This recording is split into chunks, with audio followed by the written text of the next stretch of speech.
Hello and welcome back to the 3 on NY3 podcast focused exclusively on New York's new 3rd District and its race for Congress this year. My name is Andrew Whitman. I have covered local politics here in New York for the better part of the past 15 years. I am currently doing nothing. Not exactly doing nothing, but I haven't been working, so I have been doing this podcast, both to stay busy and as a little bit of good government effort on my part as well. Thank you so much for watching. Thank you so much for listening as our experiment into local politics continues. We remain in a bit of a holding pattern right now on the podcast as we continue to wait for the new congressional district map in New York to be redrawn for a second time this year, which will likely alter the race, certainly alter the district, and seems as though it's going to alter which candidates are actually in the running in this race. Until then, we're going to be reviewing the interviews that we have in the can now with the 6 congressional candidates who are in the race as we speak. And particularly in this part, we're going to focus on the candidate questionnaire that we asked of all candidates. Now, if you're familiar with the show, you know that during every interview, we would ask candidates the same set of 13 questions.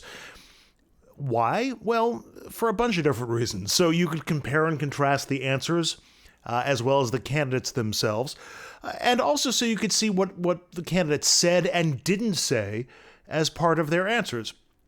Also, as we go through them and as we consider the future of the podcast, we're not going to look forward and just speculate on what may happen. We're going to look back a little bit at the interviews that we've already done with these candidates.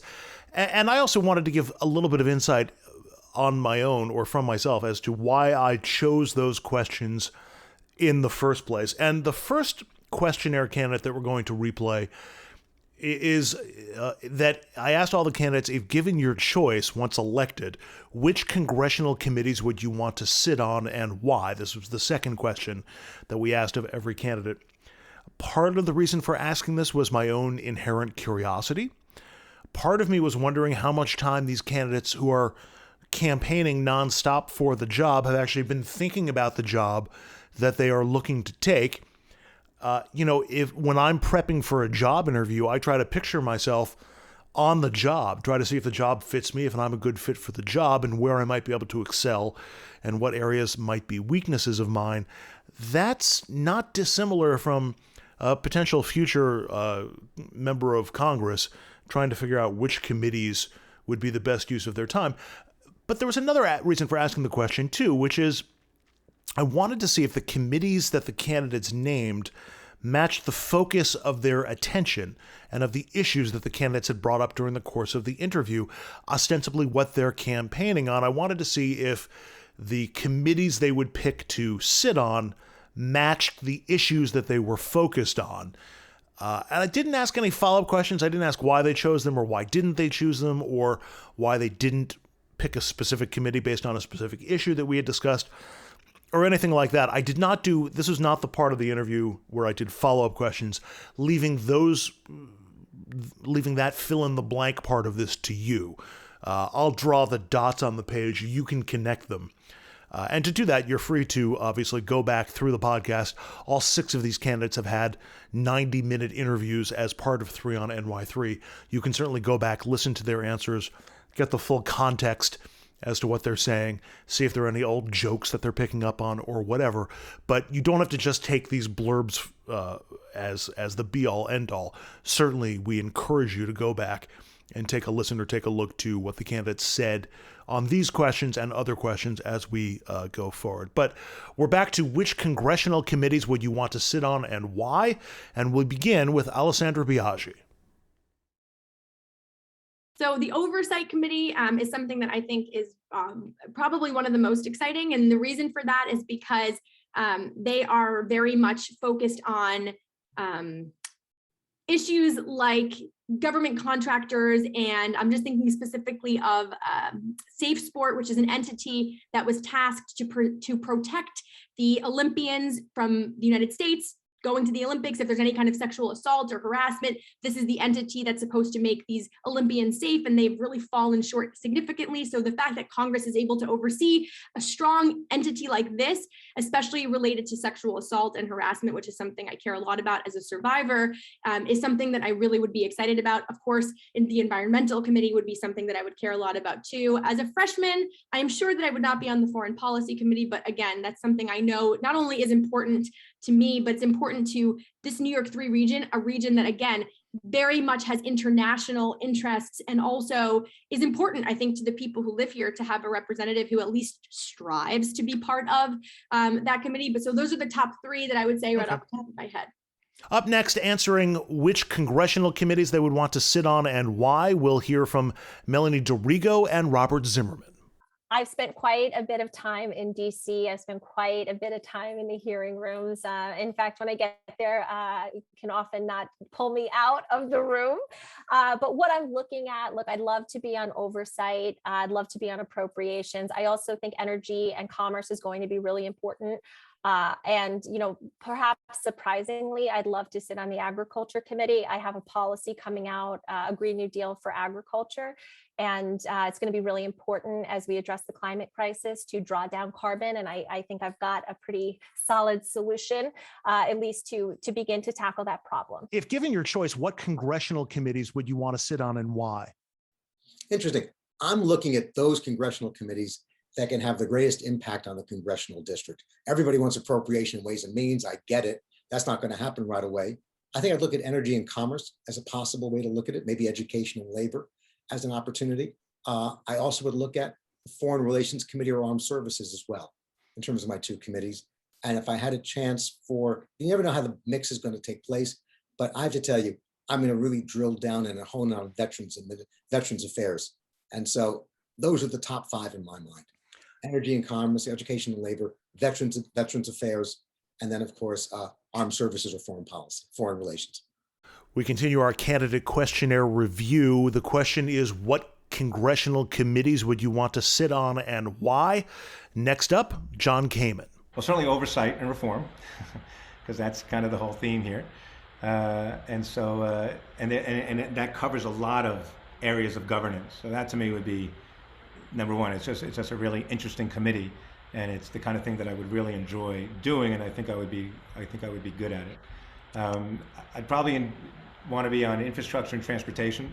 I think those also tie into making, if we want community to work, people need to know that their roads work, the buses are there on time, that we have, our bus drivers are being, kept safe, and our subways are clean, all these things that we have. So I would say and that we have, sufficient mass transit and new waves of mass transit that will work, and highways that are safe and sound and that kind of thing. So infrastructure and transportation would be my other one. And finally, as we go through the question of which congressional committees would the candidates want to sit on if elected and why, we will hear from Josh Lafazan and Rima Rasool. The answer is there's many I'm interested in, and I'm going to want to do the circuit when I'm a new member to figure out what I'm passionate about. I think education is the most important thing we do in this country. I have a master's from Harvard in education policy. I served in the school boards for 5 years. I think our public schools are incredible and need more support. I think our teachers are incredible and need more support. And I think public education is, and will be the great equalizer in this country. So I think the Education Committee is definitely something I'm interested in. If given your choice, what congressional committees would you want to sit on in the House and why? Oh, that's such a good question. I have never really thought about that. Which committees would That's a perfectly fine answer. You don't have to, if you haven't thought about it, I don't want to, some of this is to put you on the spot, but if you haven't thought about it, then that's fine. Yeah, I've never really thought about it, but I certainly would love to be on a committee that had to do with, obviously healthcare. Healthcare is my number one thing. And I would love to be on the committee that deals with taxes and healthcare. So the next set of questions that we asked were always designed to be 2 questions in one, and they are, could you ever support Andrew Cuomo in the future? And then once the candidate answered that question, I would immediately follow up with, how about Al Franken? Why did I ask these questions? Well, look, Andrew Cuomo is toxic in New York politics right now. This campaign for Congress began after Governor Cuomo resigned his office. So some of the candidates in the field may have supported him in the past, and I wanted to give them an opportunity to say so without pressing any of them, hey, did you say this and why? I wanted to leave the moment up to them. I was also curious about what the candidates would say about Andrew Cuomo, given the severity of the allegations and accusations against him as we are in this current political moment. It's an almost impossible political moment to be accused of what Andrew Cuomo is accused of. But a lot of Democrats feel very differently about former Senator Al Franken than they do about Andrew Cuomo. Franken's allegations were never really proven. They weren't investigated to the same depth that Andrew Cuomo's were. Franken resigned before any of that came to light. And I think that leaves a bitter taste in the mouth of a lot of Democrats, and I was curious where on that side of the coin the candidates here in the 3rd District would fall. I also asked the question with an eye to the calendar. This one's a little bit of conspiracy theory, so just stay with me, if you will. Kirsten Gillibrand's Senate term ends in January of 2025. She'll be on the ballot in 2 years in the 24 elections. Senator Gillibrand, who was running for president at the time, if you recall, led the push in Congress to oust Al Franken.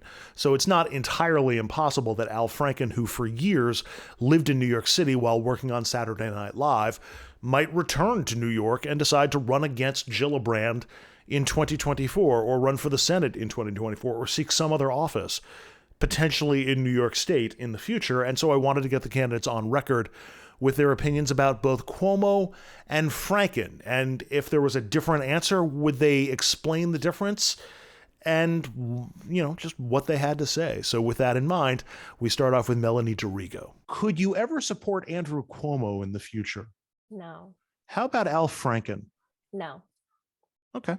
Next up, we're going to hear from Josh Lafazin and Rima Rasool. Could you ever see yourself supporting Andrew Cuomo in the future?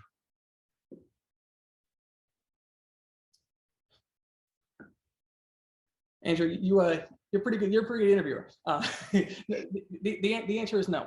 Okay. I think Governor Cuomo. I think we cannot look at his time in office, being unrecognizing of the good that happened, of the public works that got done, of the legacy that he left. But I think Governor Cuomo betrayed the public trust, and the answer is no. What about Al Franken? Al Franken, I spoke to my father about this, and I spoke to my brother about this. I think redemption is something we are grappling with in this country. I think the concept of cancel culture outside of this conversation, this concept that somehow human beings in our worst moments are to be judged in the public for all of eternity is outrageous, because quite frankly, the people on Twitter who are canceling don't have to subject themselves to that same scrutiny. And so I think that's outrageous. But when it comes to Al Franken, the answer is I don't know. Could you ever support Andrew Cuomo in the future? No. How about Al Franken? Yes. You see a difference between the two? I kind of do, only because Andrew Cuomo had, there were six women came forward and had That stories. sounds about right. He resigned.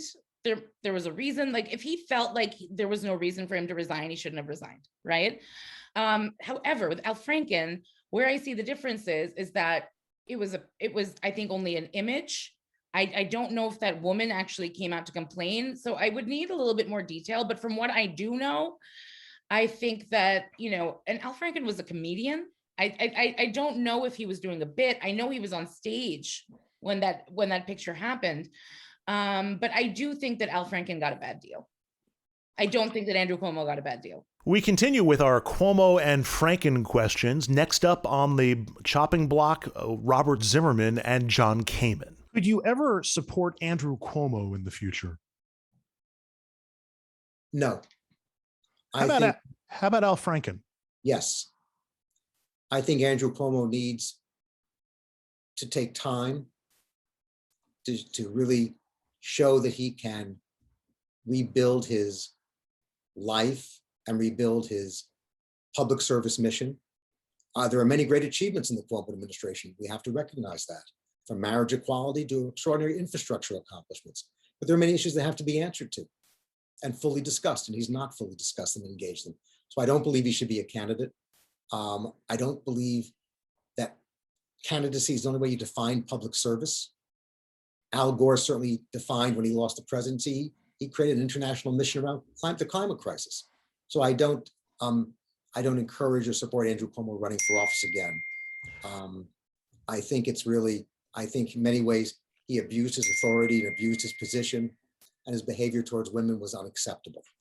So I think for those reasons alone, there may be other ways he can serve, but he should not be serving in public office. Al Franken? Yeah. Al Franken, I think, frankly, the facts in his case were never aired, just accusations. Okay. And I think if the facts of his case were aired properly, I think it would be important to do. And I think he was a great senator, and I hope he does run again. Could you ever see yourself supporting Andrew Cuomo in the future? I certainly do not think Andrew Cuomo should be a public candidate for office anytime soon.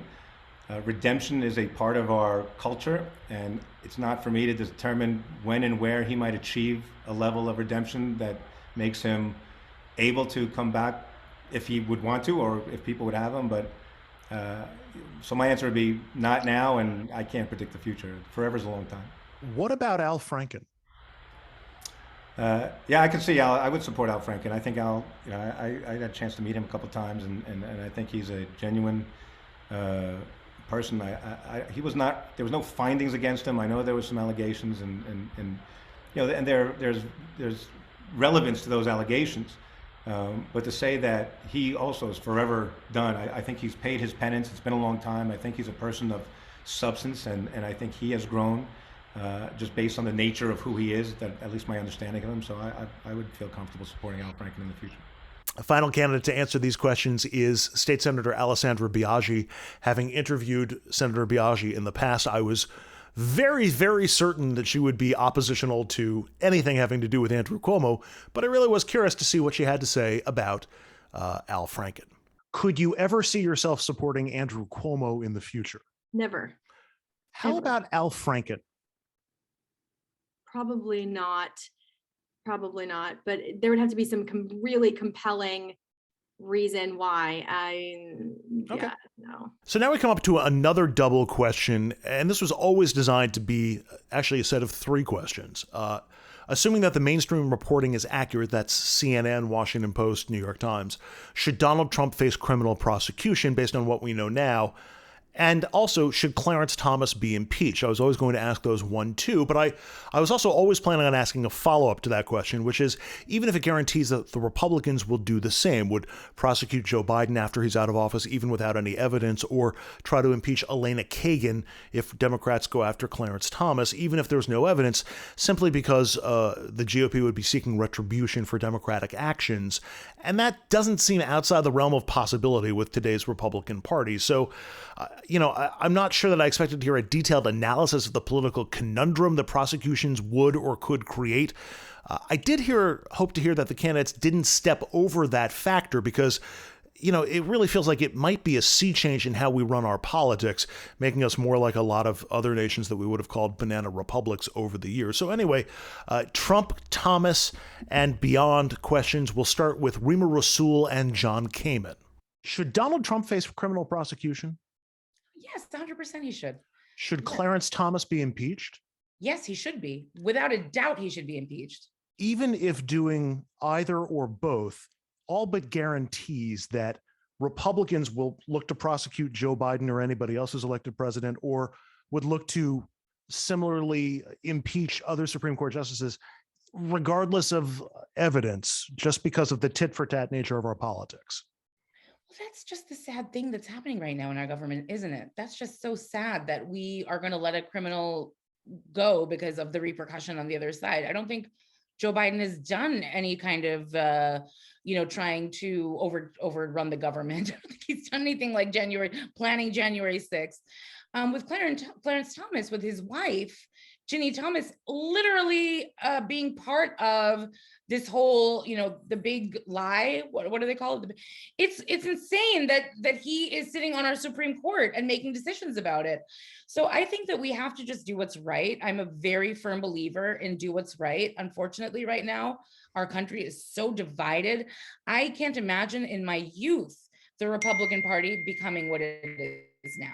I mean, my parents are Republicans. I mean, the Republicans it used to be something different. Now it's almost like, this tit for tat that you're talking about, there's no morals. It's just like, well, if you did it, we're going to do it. But, the right is still right. I think about, Lieutenant Vindman, and what did he says in this country, right stands for something. Doing the right thing stands for something. And I'm very much with him in that you have to do what's right. Should Donald Trump be criminally prosecuted? If they find probable cause that he committed a crime, then yes. If he reaches that threshold, then yes. Should Clarence Thomas be impeached? I think Clarence Thomas is probably one of the worst judges in American history, certainly from where I stand on decisions that are rendered. I do not think an impeachment proceeding today is appropriate, and I think it would cause more harm than good. I don't think we should start impeaching federal judges because of something their spouse did. And if there is some other level of evidence that suggests a level of criminality, then yes. But I don't. We're certainly not there. And just not liking him, and thinking and appreciating how bad a judge he actually is, doesn't rise to that level. So no, I would not do that. But when it comes to Trump, if there is probable cause to think that he may have committed a crime, there's two thoughts that come to mind. One is the fact that we've never really done this before, with the exception of prosecuting Aaron Burr for treason in the Jefferson administration. We really don't do that when it comes to presidents or vice presidents. And you sort of open the door to a never-ending series of prosecutions of Joe Biden and future Democratic presidents.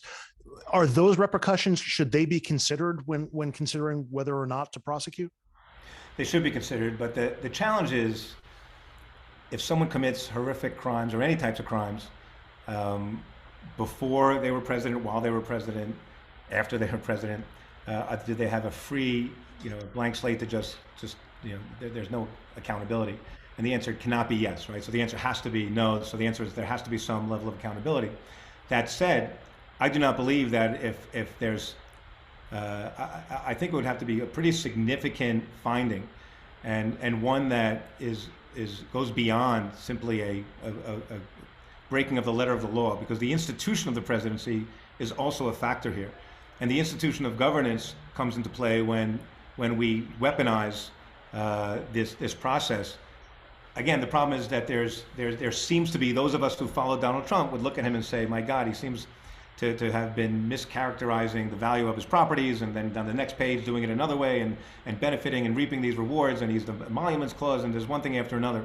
But it cannot be simply a level of punishment. He is not this, well, everyone's equal under the eyes of the law. The institution itself does factor in. I don't envy the person who would make that choice. And by the way, I'm afraid it's going to be my, we know who it's going to be. Is it Alvin Bragg again? Next up, as we continue to ask our questions about Donald Trump, Clarence Thomas, and potential Republican retribution, we're going to hear from Robert Zimmerman and Josh Lafazan. Should Donald Trump face criminal prosecution? Yes, Should Clarence Thomas be impeached? absolutely. And both cases, I think, it's not just the mainstream reporting. I mean, both have left a very documented record of their behavior. And I think we also have to realize the Supreme Court's got to be held to ethical standards. Never thought we'd have to say that, but they seem to be above reproach when it comes to conflicts of interest. Even though doing so, prosecuting Trump or impeaching Clarence Thomas would almost guarantee that Biden will be prosecuted once he leaves office, and that, Sonia Sotomayor will face an impeachment. I mean, there will be reprisals, and they'll just grind our government down even further. You know something? No one is above the law. And the idea that we're not going to prosecute an individual who encourages a domestic terrorist attack on our country because of the political pressure is not acceptable. And frankly, Sonia Sotomayor is never going to be held to a conflict of interest issue because there's nothing about her record that excuses it. Can Republicans lie and say that? Sure they can. But is it going to have any meaning? No. I mean, at one point, you got to put the spin aside and deal with the very real realities of governing. And so Clarence Thomas has, not just through, granted, we can all argue about the tragedy of his decisions and his lack of intellectual scholarship and even interest on the job, but the blatant corruption of this, the conflicts of interest here, and the fact that the Supreme Court has got to be held to the same standards of other judges in terms of dealing with conflicts of interest and ethics. Should Donald Trump face criminal prosecution? Absolutely. Should Clarence Thomas be impeached? See, I have a constitutional professor at Harvard who I spoke with about this. So my view is this: so long as there is a legal mechanism, then the answer is absolutely. Even if the risk of doing either is that Republicans almost guaranteed will prosecute Joe Biden, whether there's reason to or not, or try to impeach Elena Kagan, whether there's reason to or not. But look at the risk of inaction. The risk of inaction is saying that somebody is above the law. President Trump violated the law, and to say that we won't go after President Trump because of political ramifications is saying that somebody is above the law. Nobody is above the law in this country. Final set of answers on the Trump-Clarence Thomas questions, as well as Republican retributions. We'll hear from Alessandra Biaggi and Melanie DeRigo. Should Donald Trump face criminal prosecution? Yes. Should Clarence Thomas be impeached? Yes. Even if doing so for both all but guarantees that Joe Biden and future Democratic presidents would be prosecuted rightly or wrongly, or liberal Democratic appointed Supreme Court justices? Yes, 100% yes. Let's just zoom out for 1 second. I was one of the first and few people to call out our former governor's misdeeds, despite the fact that I am a Democrat, that he's a Democrat. Why? Because anybody who abuses public trust does not deserve to be in elected office. And accountability is the way that we hold our government in a position where it can actually have trust from the people. But even if doing so, Senator, leads to an era where what we see in Mickey Mouse countries around the world, where new prime ministers investigate and jail their predecessors, that could be leading to an era of this. I don't know why holding Donald Trump accountable would mean making other people in the Democratic. We don't live in an authoritarian state yet. Okay, we're all fighting to make sure that doesn't happen. But if the laws on the books and our Justice Department is actually fair, then if somebody violates a law, they should be prosecuted, no matter where or who they are. I don't think that prosecuting and convicting Donald Trump is something that means that all Democrats will be prosecuted. If a Democrat breaks the law, they should be prosecuted. If anybody breaks the law, they should be prosecuted. So I don't necessarily see the two things so correlated. Should Donald Trump face criminal prosecution? Yes. Should Clarence Thomas be impeached? Yes. Even if doing both or either all but guarantees reprisals, whether they're justified or not, from Republicans against Democrats? We have to do the right thing. Either we are a country of, if we are a country of values, if we are a country that abides by our laws and our regulations, absolutely yes. We don't bend the system to our will because it didn't work out, or it may potentially have some sort of repercussion. So that brings us to the final candidate questionnaire question that we're going to be reviewing on this episode of 3 on NY3. Seems like an obvious one. State a public policy position or a decision that you've made in the past with which you now disagree or regret. A lot of reasons for asking this question. I wanted to see if candidates would pass on this part of the questionnaire, some vanity claim, if you will, that they've never been wrong. Admitting error, admittedly, is a dangerous tactic for somebody who's running for election.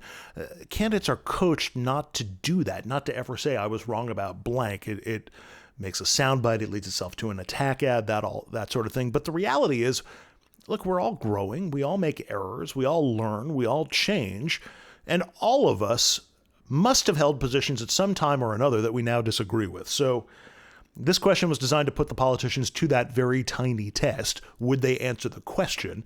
And would they give a legitimate answer that has actual oomph to it when asked this question? We will start with John Kamen and then Josh Laffison.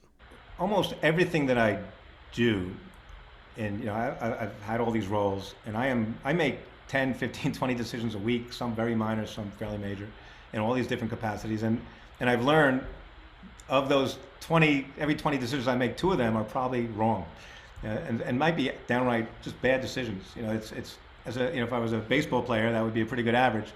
But when you're in government, bad things can happen to people based on these decisions. So I've learned that I make decisions all the time that are not perfect, but I also have an obligation to make decisions. And so not making a decision sometimes creates bad things too. And so that I learn every time I make a decision. Everything I do today is practice for tomorrow. Every decision I make is a learning experience for how to make the next one.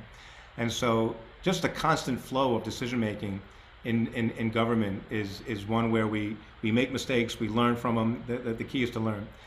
In terms of more specific, as I'm saying that, I'm trying to think of, buying myself a little time to think of something. So one of the things we did do in police reform is student resource officers. There was a big movement to not have student resource officers anymore. Student resource officers are police that work in the schools.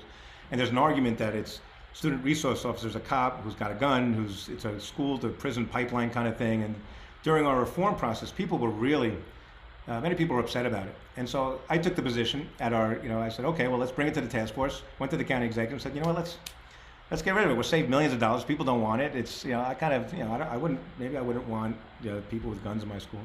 And then during when we had the advocates in and all the 30, 40 people in our task force, people who have those officers said, no, we want those things. We have a neighborhood where we need people to learn how to navigate with police. These people, the officers in the schools are extremely talented and empathetic, and they give heartfelt advice and assistance. And the neighborhoods, these neighborhoods that might have economic distress for one reason or other, are really benefiting from them. And so maybe instead of getting rid of them, let's rewrite the contract. Let's put parameters on it. Let's put guidelines on it. And that's exactly what we did. We came back. We put limitations on that. You can't, a police officer can't arrest somebody in a classroom. You can't do this. You can't do that. And now, I agree. We should keep the student resource officers. And so I think it was a good experience to evolve. But I think that happens. I think it happens with all of us in government, and maybe all our professional lives as parents, whatever we are. It's kind of a way of learning and being better. Sure. So I talk about it all the time. I ran for school board, reelected in 2015, and I campaigned against a candidate, and I campaigned with what I felt was a personal attack against that candidate, and I've since apologized because politics should never be ad hominem. And the person accepted my apology, by the way. But I'm a big believer that politics should never be ad hominem.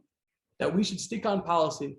And that when people serve in the arena, when they step up to run and put their hat in the arena, as Teddy Roosevelt said, that it should be all about policy and not about the personal. Next up, as we continue to ask about positions that we have moved on from or decisions that we've made that we now regret, we turn to Melanie DeRico and Rima Rasool. When I was very young, very, very young, when I was in high school, I was raised Catholic, and I was raised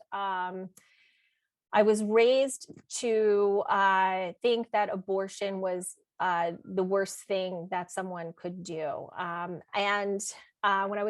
I think probably when I went to college, I went to Barnard in New York City.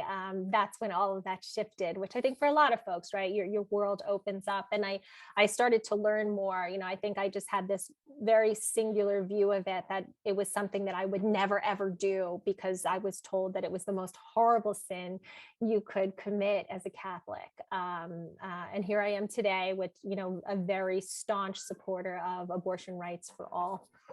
Very kind of grounded in my view. If you can't think of something, that's a perfectly fine answer. I'm just curious. I'll be honest with you. I can't think of anything that I have changed my view on at all. I'm pretty, I've always been. That's fine. Final grouping as we look back on positions that we've held in the past or decisions that we've made in error.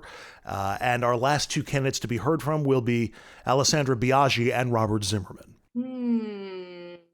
Good question. Like to see the evolution of people. Wow, that's so interesting. Or if are convinced you've been right from the get-go. That's a great question. I can't even think of one. Okay. Isn't that crazy? Let me like mull it over. By the time this is over, I feel like I'm sure that there will be something that I come up with. Fair enough. It's interesting. It's a great question. One that comes to mind has to do with nuclear power. I was one of those who marched against the Shoreham nuclear power plant. Mhm. I don't regret it because at the time, they couldn't prove they could do it safely or economically, and there was no way to get off Long Island. So I don't regret doing that. But I was adamantly opposed to nuclear energy. And now we're seeing many decades later that there are ways perhaps to do it clean. You can do clean nuclear energy. So I'm open to that. I'm open to looking at it as a possibility. So while I don't regret protesting Shoreham, I do think I'm more open now to looking at the prospect of can you do nuclear energy in a clean way. So that brings us just about to the end of another episode of 3 on NY3 as we continue to wait for greater clarity on the new districts, the new district map, the impact on the campaigns and the candidates. We are planning for the next episode to be another review of the answers to the candidate questionnaire. There are still some good ones that we haven't gotten to yet, including favorite political TV show or movie, which I was very much hoping to hear, and favorite sports team. So we will get to those next time, as well as waiting for updates on where the map stands and all that good stuff. My name is Andrew Whitman. You can follow the show on Twitter. The show's handle is @3onNY3. Mine is @WhitmanAndrew. If you spell my last name like the candy company and the first name like Andrew, that gets you most of the way there. Video versions of the podcast are available on YouTube. Audio streams can be found on all major podcast hosting apps. Just search for 3 on NY3. Please like and subscribe to the podcast wherever and however you are consuming it. That really helps the podcast, helps me. You know what? It helps you. I don't know how it helps you. I'm just going to say it does. To contact the show with any questions, complaints, whatever, you can email the show at 3onny3@gmail.com. Primary day is now August 23rd, which I think is set, but might still change because Election day ain't going anywhere. That's on November 8th. This has been 3 on NY3 with Andrew Whitman. Bye-bye for now.